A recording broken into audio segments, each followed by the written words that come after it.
انہ لقرآن کریم، یہ قرآن ہے بہت باعزت۔ تم نے کتنی قدر کی ہے اس قرآن کی، سوچو کیا قدر و قیمت اس کی سمجھی۔ اس پہ ایک زندگی نہیں، اللہ ہزاروں زندگیاں دے اور وہ زندگیاں انسان لگا دے اس قرآن پر، تب بھی اس کی قیمت ادا نہیں ہوگی۔ انہ لقرآن کریم، اور یہ جو اصل قرآن ہے کہاں ہے؟ فی کتاب مکنون، یہ تو چھپی ہوئی کتاب ہے، ہم پڑھ چکے ہیں۔ انہ فی ام الکتاب لدینا لعلی حکیم، یہ تو ام الکتاب کے اندر ہے جو ہمارے پاس ہے، وہ ام الکتاب جس کے بارے میں پھر سورہ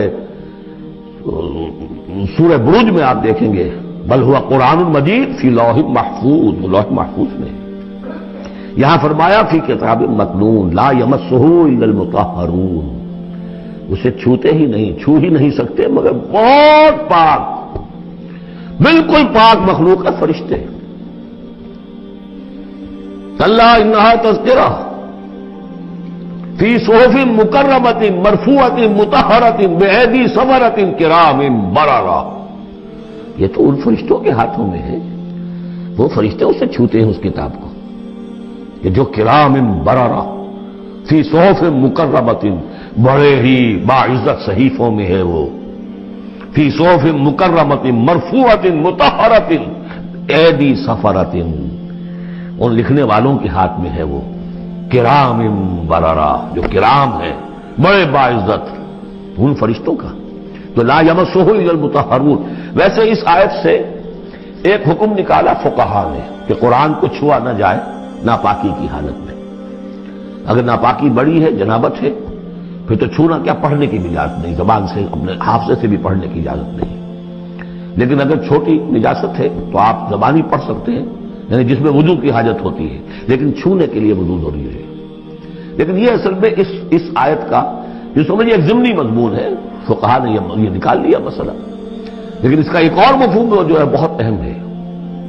قرآن کو تم چھو بھی رہے ہو، اور فرض کیجئے کوئی ناپاک آدمی بھی آئے گا چھو لے گا، کون روک سکتا ہے اسے، چھوئے گا، غیر مسلم پڑھتے ہی ہیں، چھوتے ہیں، اور یہ کہ تم پڑھتے بھی ہو، لیکن اس قرآن کا جو ایک اصل نیوکلیس ہے، اس کا جو اصل لب لباب ہے، اس تک تمہاری رسائی نہیں ہوگی جب تک کہ تمہارا اندر پاک نہ ہو چکا ہو۔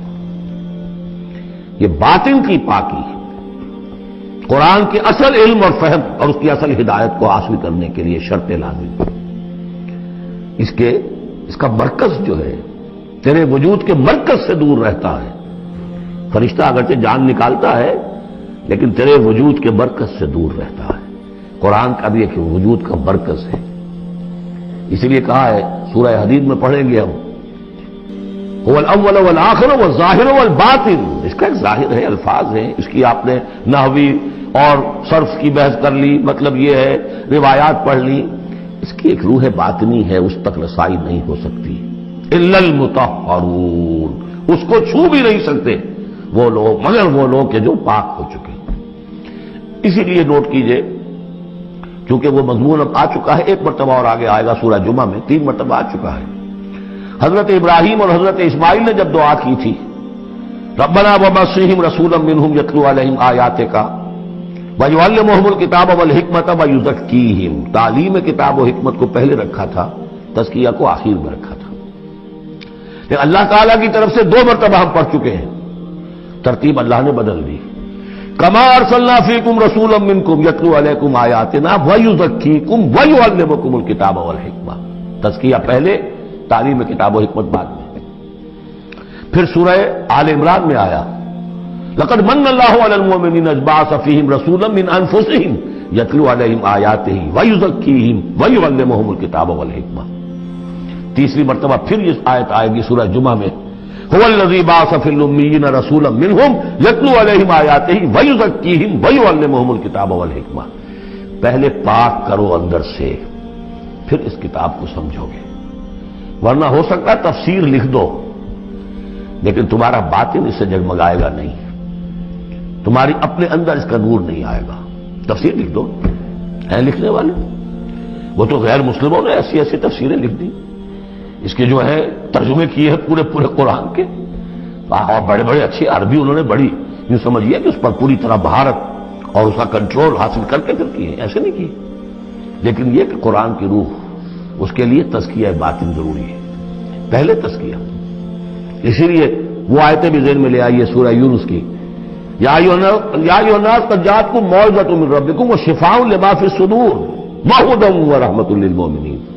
پہلے یہ سینے کے اندر جو روگ ہیں، تکبر ہے، حب مال ہے، حب جاہ ہے، شہرت کی طلب ہے، اختیار اور اقتدار کی طلب ہے، یہ اگر اندر ہے، یہ خباثتیں بھری ہوئی ہیں، تو اس قرآن کا جو اصل فہم ہے وہ تم پر کبھی منکشف نہیں ہوگا. ڈکشنری سے دیکھ لو، پڑھ لو، اندر پاک کرو.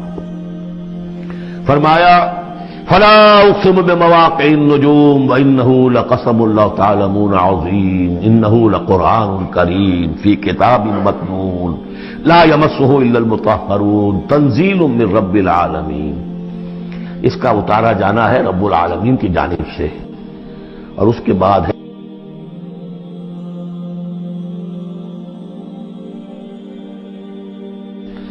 اس کتاب، اس چیز کے بارے میں تم مداہنت کر رہے ہو، کسل سے کام لے رہے ہو، اس کو سیکھنے کے لیے تیار نہیں، اس کو اپنے ذہن پر، قلب پر براہ راست اتارنے کے لیے عربی سیکھنے کو تیار نہیں. یہ تمہارا مداہنت کا معاملہ، سستی کا معاملہ، کسل کا معاملہ اس قرآن کے بارے میں، اتنی عظیم نعمت کے بارے میں. افبہذا الحدیث انتم مدہنون وتجعلون رزقکم انکم تکذبون. تم نے اپنا نصیب یہ ٹھہرا لیا ہے کہ تم اس کو جھٹلا رہے ہو. جھٹلانا ایک تو تھا مشرکین عرب کا جو کہتے تھے یہ قرآن نہیں ہے، یہ اللہ کی کتاب نہیں ہے، یہ محمد نے خود لکھ لی. ایک جھٹلانا وہ ہے جو عمل سے ہم جھٹلا رہے ہیں، جس کی مثال سورہ جمعہ میں آئے گی. مثل الذین حملوا التوراۃ ثم لم يحملوها كمثل الحمار يحمل اسفارا. مثال ان کی کہ جو حامل تورات بنائے گئے تھے، پھر انہوں نے اس کی ذمہ داریوں کو ادا نہ کیا. ان گدھوں کی سی ہے جن پر کتابوں کا بوجھ لدا ہو، جو اللہ کی کتاب کا حق ادا نہیں کرتے، پھر ان کی مثال ان گدھوں کی ہے. آپ مکالمات فلاطوں کی جلدیں اور انسائکلوپیڈیا برٹانیکا جو ہے پورا کا پورا لا کر کسی گدھے کے اوپر لاد دیجئے تو اس سے اسے کوئی فائدہ ہوگا؟ یحمل اسفارا کمثل الحمار یحمل اسفارا بئس مثل القوم الذین کذبوا بآیات اللہ. بری ہے مثال اس قوم کی جس نے اللہ کی آیات کو جھٹلایا ہے. حالانکہ یہودیوں نے تورات کو کہ انکار تو کبھی نہیں کیا، ابھی تک سینے سے لگائے ہوئے ہیں جیسے بھی کچھ ہے ان کے پاس. تو عملی تکذیب یہ ہے ما آمن بالقرآن من استحل محارمہ، جس نے قرآن کی حرام کردہ کسی شے کو اپنے لیے حلال ٹھہرا لیا، اس کا قرآن پر کوئی ایمان نہیں. یہ تکذیب ہے حال سے، عمل سے. وہ تکذیب ہے قول سے. ہم قول سے تکذیب نہیں کر رہے، ہم کہتے ہیں اللہ کی کتاب ہے یہ. ہمارا عمل دیکھیں، کیا اس قرآن کو تم نے پڑھا، سمجھا، اس کے لیے زندگی کا کوئی وقت صرف کیا؟ معمولی کیریئرز کے لیے 20 25 سال کی تعلیمیں ہیں جو آج کل انسان حاصل کر رہے ہیں. یہاں سے MBBS کیا ہے، پھر کوئی FSMG کا امتحان دیا ہے، پھر امریکہ میں گئے، پھر امتحان دیا ہے، پھر وہاں، اور پھر وہاں پر ریزیڈنسی ہو رہی ہے، اور پھر معلوم اس کے بعد ہے، پھر وہاں سے جو ہے ڈپلومیٹ بننے کے لیے، اور جو وہاں پہ بنے ہوئے بورڈز، ان سے آدمی کی عمر ہو جاتی 35 برس 40 برس لگے ہوئے. اس لیے اس دنیا میں اچھی ذرا معاش اچھی ہو جائے گی، پیسے اچھے ہوں گے، اپنا سٹینڈرڈ آف لیونگ اونچا ہو جائے، اور کیا ہوگا؟ تو تم نے اس کتاب کے ساتھ تمہارا سلوک کیا ہے؟ یہ تکذیب حالی ہے. وَتَجْعَلُونَ رِزْقَكُمْ أَنَّكُمْ تُكَذِّبُونَ.